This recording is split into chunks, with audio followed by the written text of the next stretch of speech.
Is the Filipino culture rich enough to support that? Is Philippine indigenous culture profound, articulate, developed, and sophisticated and spiritual enough to steady, to guide, and to inspire the noble task of nation building and its attendant governance? This is what we would like to explore at this time. Filipino values for outstanding public service. And I'd like to look at two indigenous Filipino institutions that can support and nourish responsive, effective, corruption-free, yes, that's possible, and outstanding governance. In other words, to effect a makadiyos or godly, a makakalikasan or an environment-friendly culture, to effect a humane or makatao and makabansa culture. One of those institutions is a pamamahala, or the concept of godly governance. Philippine word for governance is unique. I have not seen a similar equivalent in the languages that I have looked at. Philippine word for governance is pamamahala. The root word is believed to be bahala, meaning pagiging bahala, pambabahala, therefore pamamahala. Now, bahala is not what Western books derogatorily depict as sera-sera. Bahala is not fatalism, as many people try to malign it. Bahala is power and empowerment. Halimbawa, pag aalis ka sa bahay, anong sasabihin mo sa iyong household help? Bahala ka na sa bahay. When you say bahala ka na, it doesn't mean que sera-sera, what will be, will be. What is the context of that? If there's a fire, save the furniture and the children first. If there's a flood, do the same. If there's a leak in our faucet, be a plumber. If the electrical system goes wrong, be an electrician. If there are payables to pay, do it. If there's cleaning to do, do it. In other words, when you say bahala, you're empowering a person to do what must be done, and you're giving the authority so that what might be done could be done. So that when you say, ikaw na ang bahala, you say, you take over. Therefore, bahala is not kesera-sera. It's very profound. It is empowerment.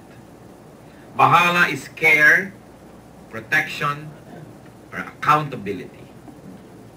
Pag may nagsabi sa'yo, ako nang bahala sa'yo, I'll take care of you.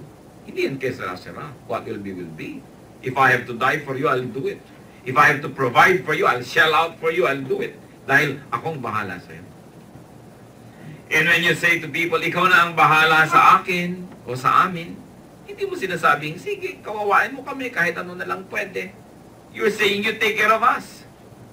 You say, sir, bahala na po kayo sa amin. Kasi pakanin nyo kami, i-shelter nyo kami, take care of us. Bahala is a very beautiful word. But many foreign educational experts who carved out the foundations of Philippine education did not understand it. They looked at it from the outside. And then they looked at it with color of their disdain, especially American disdain for what they perceive to be a backward Spanish culture. So in the textbooks that many of us read during our school days, bad habits of the Filipinos, bahala na system, manyana habit, ningas kugon, all of these things are enumerated. But bahala comes from the word, and many people believe so, the word bathala. Our word, our indigenous word for God. Bathala is powerful, protective, caring and nourishing, loving. He is creator and he is creative. Therefore, bahala na is not fatalism. It really means bathala na. Si bathala na ang masusunod. Let bathala prevail. It is similar to the Arabic inshallah, which many Americans don't understand. They say it's que sera sera. But it's Allah will prevail. After we have done what's humanly possible, Allah will do what He should do as God. Inshallah. It is also believed to be the root word of the Batanggenyo, Allah. It's an appeal to Allah. Allah. Because there's a lot of Islamic influence in our pre-colonial culture. Especially in Batangas, in Manila. That's why the Sultan in Manila is Raja Sulaiman. He wouldn't be Sulaiman for nothing. So many anthropologists and linguists believe that Allah comes from Allah. And the Bathala and the Bahalana institution is one of the greatest sources of the Filipinos' greatest capacities to cope with the uncontrollable, the unchangeable, and the inevitable. Many sociologists even believe that probably in spite of all the horrible things that never cease to stop happening to our people, you have one of the least incidences of suicide in the Philippines in the whole world. Because we have a Bahalana attitude. It is not to throw your caution in the wind and to let go of just everything and let all hell break loose. But Bahalana is saying, I'll do my best, and beyond that, it's up to God. So whatever happens, I have to accept, because Bathala, the divine, has expressed His will. Inshallah. So it is important to understand this concept, especially when we look at spirituality in leadership, and when we look into and from our culture for sources of spirituality. Bahala is pagiging bahala, or being responsible. It's pamamahala, governance, which gives word pamahalaan, government. In other words, bahala is pagiging bahala, or pagiging bathala, being like bathala, God supreme. Pamamathala is functioning like bathala. Pamathalaan is bathala's governance.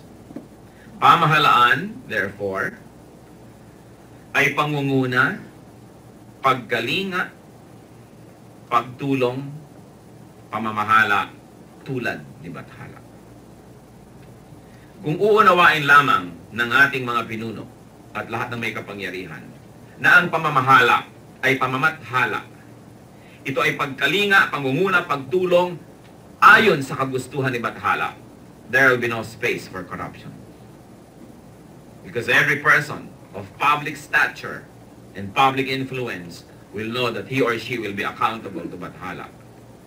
And how can you afford to do less than what is best? Indigenous Philippine governance is unique because it has an innate and built-in moral dimension. Even in our pre-colonial culture, you have the maharlikas or the nobles, but they always work with and among the people. The maharlikas operated on the divine duties of kings, as opposed to their Western counterparts, the divine rights of kings.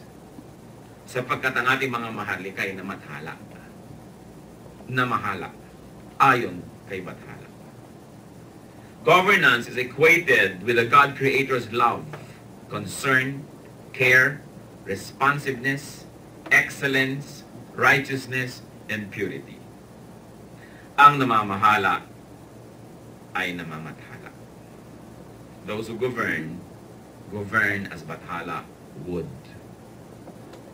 Ang namamathala ay namumuna, nag-aalaga, nagmamahal, naglilingkod sa ngalan ni bathala. I am here a public servant. I am here an officer of the armed forces. I am here a public school teacher. I am here a public health worker sent by bathala to be an extension of everything that he is. That is pure, clean, loving. That's why in our indigenous culture and history, there is no culture of having. It is a culture of sharing. Because our nobles governed as bathala would. Sila'y namahala. We only began to have lots of problems, especially in equitable distribution of wealth, when we were westernized. When Western concept of greed, Western concepts of having became the norm in our country. What did the conquerors do? They surveyed the lands, titled them, and it became theirs. Up to now, indigenous Philippine tribes have this problem. They are landless because never in their history did they ever think of fencing off properties and claiming it as theirs. Because our indigenous culture is a culture of sharing. Mine is yours. Yours is mine. Let's all get fish from the water. Let's harvest from the forest. Let's gather from the forest. Everything is shared. And if you don't believe that, even now it's still very prevalent.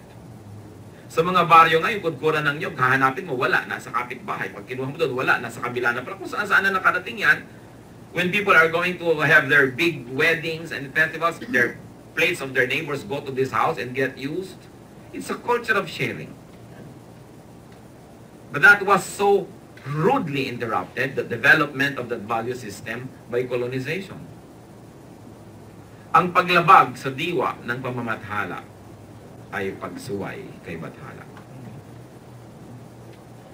And if there are many programs in government for moral recovery, etc., by any other name, I propose that there's only one major thing that we should do. Go back to the indigenous concept of pamahalaan. Inevitably, you go back to Bathala. Then all the moral things that have to be put in place again will be there as a matter of course. Ang pamamahala ay dapat matapat, mahusay, malinis. Kaya lang, ang pamamahala ngayon ay nadungisan, napilipit, nawasak ng kolonisasyon. Our indigenous concept of governance was stained, twisted, destroyed, and corrupted by colonization, by neo-colonization. And now, we are prevalent colonial mentality. Katulad na rin ang pagtataksil ng ilang pangkat ng elite sa ating bayan. The betrayal of the nation by a sector of our elite could be traced to the concept of greed and having. Why am I saying it's a concept of greed and having? In Western civilizations, the greedier you are, the greater. Why is Britain called great? Because the sun never set on the empire. Alexander the Great is great because he conquered all the known world and he wept when there was no more world to conquer. Peter the Great, everybody called great in the West, had to gobble up someone else's property, impose their rule on them, tax them heavily, and live off the fat of the land. This is what is called great. That's why by that standard, there is no greatness in Philippine history. Because no barangay ever dreamed of conquering another. Because our culture was a culture of sharing, not having.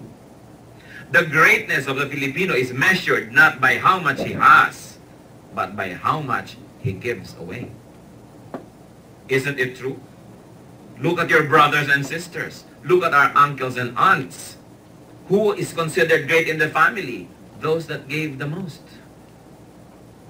Those that almost have nothing left for themselves because they gave others, their sisters, and everything.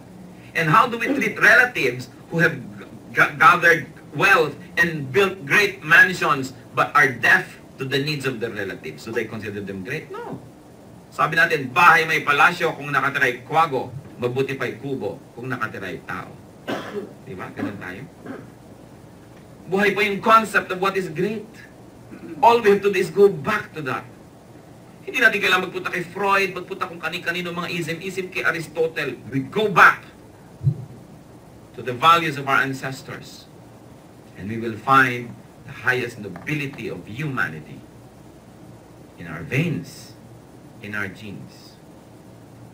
Now something went terribly wrong when Bathala was replaced by Diyos. When the indigenous God Bathala was renamed Diyos by Spain. Why wrong? There's nothing wrong with the God of Spain. But so much wrongdoing was committed in the name of that God. 327 years of Spanish rule in the country. Nearly every year, there was an uprising happening somewhere. And 95% of those are religious in nature. Protests against the friars, against the church, against religion. that now wore a mask of God's name and lived off the blood of the people. So nasira ang ibig sabihin ng pamahalaan. Pamamahala became corruption, became self-interest, became abuse. And sad to note, up to our day, so much of that remains. That it is now common concept among our people that if you're in the government, if you have a top position, you probably are abusive or you will abuse soon. Because of this 327 years and then nearly half a century of American rule. Do you know why many Filipinos seem to be lawbreakers? Don't want to obey the law? Because we operate on sila-sila, tayo-tayo. We operate on the concept of loob and labas. Technically, outside and inside. Everybody who is outside is an outsider. Everybody who is inside is an insider. Subukan ninyong bumili ng prutas sa Batangas. Pag may pinto kayong Manila, mahal. Pag may punto kayong Batanggenyo, mura. Bakit? Tagaloob kayo eh. Yung taga-Maynila, tagalabas. Pag tagalabas, katalo. Pag tagaloob, hindi katalo. It has become the protective mechanism inside our people's hearts to protect them from too much abuse. So you band together with a small group of family, of friends, and you protect themselves from abuse coming from the outside. Now, why is the Filipino a very good friend? Probably second to no one in the world. And definitely second to no one as relative in the world. Why are we very good friends and very good relatives, but are yet to become good citizens? Why? Because in the heart and minds, the collective memory of an oppressed people, the government is sila, not tayo. The government is outside, tagalabas, hindi tagaloob. So dumihan ng mga ilog, sa gobyerno naman yan eh. Nakawin ang mga poste, sa gobyerno yan. Kalatan ang mga park, sa gobyerno yan. The quickest way to destroy anything in this country is to give it the name public. Public school, public transportation, public toilet, public market, nobody cares. But the same people who don't seem to care keep very nice and very clean homes. They keep very clean bodies. But why do they litter in the streets? Because the government of our country still has to convince our people that the government is loob, not labas. That the government of the Filipinos, by Filipinos, for Filipinos now, is really true and not just an extension of the colonialist expansions and abuses of everybody who came and raped our country. It is a battle for the hearts and minds of the people, for them to know, not through rhetorics, not through speeches, but in action, that their government is theirs. Not the government of a few, not the instrument of oppression by a few against a lot of people. It is important to look at that. So what is the essence? Go back to pamamahala. Go back to the concept of bathala in our governance. So that's one institution. Actually, we can talk about so many institutions. But I'll talk about two institutions today. One is pamamathala, and the other one is pakikipagkapwa-tao. Very important indigenous Filipino institution that can support godly leadership and godly governance. Pakikipagkapwa-tao, roughly translated, is treating fellow men as equals. This is untranslatable. The most we can do is approximate in English. But the concept is impossible to translate. Pakikipagkapwa. Pag sinabi mong kapwa-tao, ibig sabihin, ang kapwa-tao ko ay ako rin. Kaya mga Pilipino, mababang loob. Akala no iba, inferior. Masyado lang mapagbigay. Kawawa ang mga Pilipino mapagbigay pag nakasama nila mga hindi Pilipino, hindi nauunawaan yon, pinagsasamantalahan. Nagtitiis, nagpamaraya, dahil nakikipagkapwa-tao. Kaya tayo mapagbigay. Huli ko nalang kakainin, ibibigay ko pa sa'yo. Ang nararamdaman mo, nararamdaman ko rin. What are the institutions of pakikipagkapwa? several shades of relating to people. One of that is pakikisalamuha. It's important, pakikisalamuha. But this is the most shallow. Right? Pakikisalamuha. Pakikihalubilo. Later on, you get into people and nakikihalubilo ka na. And when you develop that, it goes to pakikibagay. You begin to conform and to accommodate them. Then pakikiayon. Now you agree. Maybe superficially, and later on maybe more deeply. Then pakikilahok. You participate in people's life. Pakikisama. Now you're interested to get along. Pakikipagmabutihan is reciprocating already. And then pakikisangkot is getting involved. Kaya yung mga iba sasabihin nila, bakit ka ba nakikisangkot dyan? Hindi, nakikisama lang ako. Yung shades of meaning. The way we deal with people. Ano ka ba? Nakikisangkot na sangkot ka na? Hindi, nakikibagay lang. And then of course, pakikipagpalagayang loob until we reach pakikiisa. What is the importance of this in dealing with people? The goal of every Filipino is makiisa. You know, we are being fed with relentless concepts that the nation is divided. But somehow, most of our problems are just in connecting the dots. We have the basic things in place. Because in every person's heart, you want makiisa. Gusto nating makisangkot. Ayaw natin tinutulik tayong iba. Diba, the highest compliment to a Filipino guest is you say, you are not a guest, you're a part of the family. O hindi ka iba, ha? Feel at home ka lang, hindi ka na iba. So binubuksan mo na yung rep, binubukal-mukal mo na yung pagkain nila, kasi hindi ka iba. So what do you call the mother of your friend? You call them mommy, nanay. What do you call the sister of your friend? Ate, the brother, kuya. Because we like to connect all the time, dahil gusto natin makiisa. Hindi totoo na watak-watak tayo. Ang gusto ng Pilipino, from apari to holo, laging makiisa. We have the most sophisticated relational words system in our vocabulary. We connect with people all the time. Hindi mo kilala yung tindera, tiya, magkano po ito, manong, pakikuha ho ito. We always want to be treated as family, and family is oneness. And it is important for us to develop this, the concept of family. Because a Filipino always defines everything in the context of family. That's why you officers, you know what your men call you behind your back? Tatay. Ayun na yung tatay mo. So magpakatatay. Ay pagkasabi, ayan na yung stepfather mo, medyo iba na yun. Medyo siguro, ang sumit nito, hindi ito loving. Diba?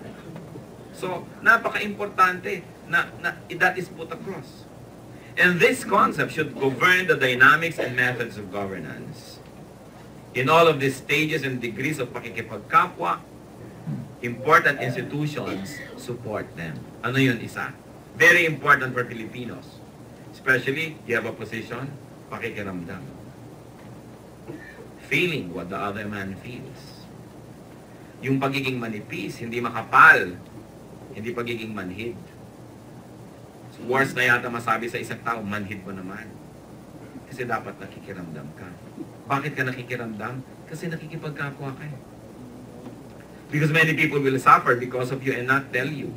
So it is your duty as a human being na makiramdam, to feel what the other man feels. Because in the Orient, in Asia, in the Philippines, many feelings, especially negative feelings, are never verbalized. We consider it too sacred for words. So people who are refined, yung totoong tao, nakikiramdam. Kailangan nararamdaman. At mahalaga siyempre pagmamalasakit or concern. Yung hindi ka pabaya, hindi ka neglectful. Hindi ikaw na lang may masarap na buhay, ikaw na lang may bakasyon, ikaw na lang yung may bonus, ikaw na lang yung asawa mo na lang ang masaya ang buhay, yung asawa ng mga men mo, hindi na. Dapat may pagmamalasakit. At pagpapakatao. We put a lot of premium on being tao. Kaya sabi natin, madaling maging tao, mahirap magpakatao. It is easy to be born, but difficult to be truly human. our concept of the value of a human being is taong tao. Kasi sabi natin, taong tao talaga yan. Totoong tao. It's very important for us what it is to be tao. So pakikipagkapwa thrives, as we have said, in the culture of sharing. Jose Rizal, in his early childhood, was riding a boat, a small ship. One of his slippers dropped into the water and floated. What did this young boy do? He threw the other half of the pair into the water. And when people ask him, why did you do that? Now you lost 2 pieces of footwear. Jose Rizal says, so that when a fisherman gets it, he gets it in pairs. Galing. Likas sa atin yun. Sa ating mga wika, how do we call property? We call it ari-arian. You don't say pag-aari. Pag-aari refers to the genitals, which is really very private. But you say ari-arian. Ito pong aming ari-arian. Ito pong aming munting ari-arian kahit ekta-ektarya. You know what? In Tagalog, when you repeat the word and put an "an" at the end, it means it's not so true. Don't be too serious. So, bahay-bahayan, ligaw-ligawan, tatay-tatayan, nanay-nanayan. Bakit ko to ari-arian? Let's not be serious that it's mine. It's also yours. That's why even in the barrios, it's considered bad manners to put up fences. When people are putting up fences, your lola will tell you, nakakaya sa kapitbahay. Huwag masyadong taasan. Because this is not ours only, it's also theirs, it's ari-arian. So when your papaya has fruit, somebody comes, magsisigang ko kami magtitinola, kasi namin papaya nyo, sige. Ari-arian eh, hindi naman talaga amin.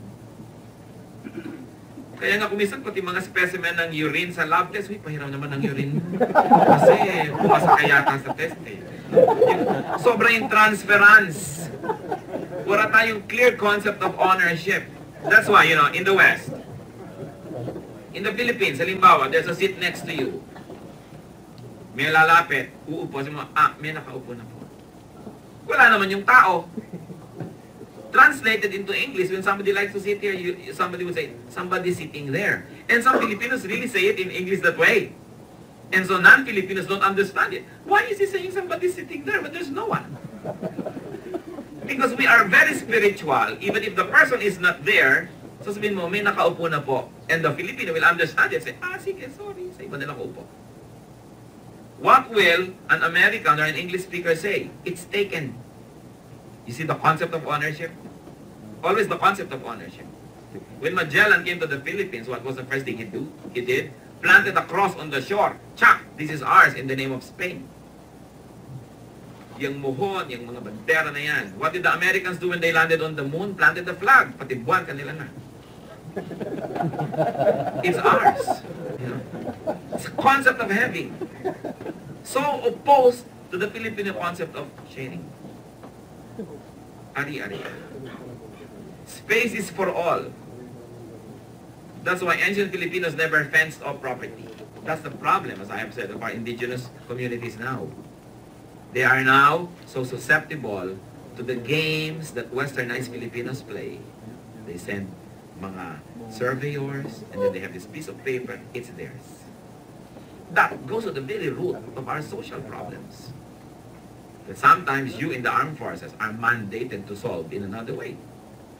That's why when we understand all of this concept, we should be able to put our energies together in this wonderful task of nation building. The Filipinos never had empires. We don't have court culture. We never had great armies and great generals because we never thought and dreamed of conquering another man's land. That, to me, is true greatness. The greatness and the nobility of the human being, not to impose on others. To dispossess other people and plant your flag in their land is not greatness. It is greed. That's why we have to reconsider what is great in life. Of course, in this culture of pakikipagkapwa, part of it, of course, is the culture of equality and brotherhood. You know how the Spaniards were able to land peacefully in our country? They deceived our people into making a blood compact. Si Catuna was deceived by Legazpi into a blood compact. And we were too pure at heart, too naive to believe that now droplets of the blood of Sikatuna and Legazpi all in the same cup of wine, and they drank it, so now we're brothers, we're equals. What did they do with that brotherhood? Centuries later, the very enlightened Juan Luna, in a master stroke, would remind the Spain of that betrayal. Ano yung painting ni Juan Luna? The Blood Compact. It said tons and tons of messages. It reminded Spain, we began as brothers. What happened? That's why art, when you place it at the disposal of the muse of the nation, can be very powerful. Even in our language, all we have to do is attach the word ka, and we are immediately connected to people. That's why you have a kapatid. When you have a long thread, patidin mo yon, yung dalawang yon, magkapatid, kasi they belong to one and the same piece. No? So magkapatid ka dahil yung puso nyo belong to one and the same womb. Napatid lang at birth, kaya kayo magkapatid. Kaya yung utol, saan nyo ba galing utol? Kaputol. Ako at ikaw galing sa isa, kaya tol. Diba? Kaputol. Sa language pa lang natin, kita-kita na natin how we like to connect and how we like to be one with other people and how we like to be equal. Kaya lagi tayong may relational words. Even non-relatives, we give them titles of relatives for respect and for connection. And when there's nothing else to connect, just use the word ka, and it is solved. Kababata, kababayan, kaeskwela, then immediately we're connected. Kauri, kabaro. So, because Filipinos love to connect. We don't have to work so hard to make it happen because it's inherent in us. We just have to go back to what we really are as a people. Moral recovery, responsiveness, effective, graft-free, corruption-free, and outstanding governance can be achieved through pagbabalik loob kay Bathala. As a people, as a race, we have to return to Bathala. The concept of Bathala. We have to go back to the essence of Bathala. Although that name might have been changed in your heart now. Shakespeare said, a rose by any other name would still smell as sweet. We have to go back to pagbabagong loob. Pag sinabi moral renewal is nothing but an old institution that's already in our hearts. Pagbabagong loob. Kailangan natin ng paghuhunos dili. Changing of values and thoughts. Yung paghuhunos kasi change yun eh. Kaya ahas, naghunos ng balat, nagpalit ng balat yun. Paghuhunos dili, to change the way you think. At kailangan natin ng pagbabalik ulirat. Pagbabalik malay. Pagbabalik sa sarili.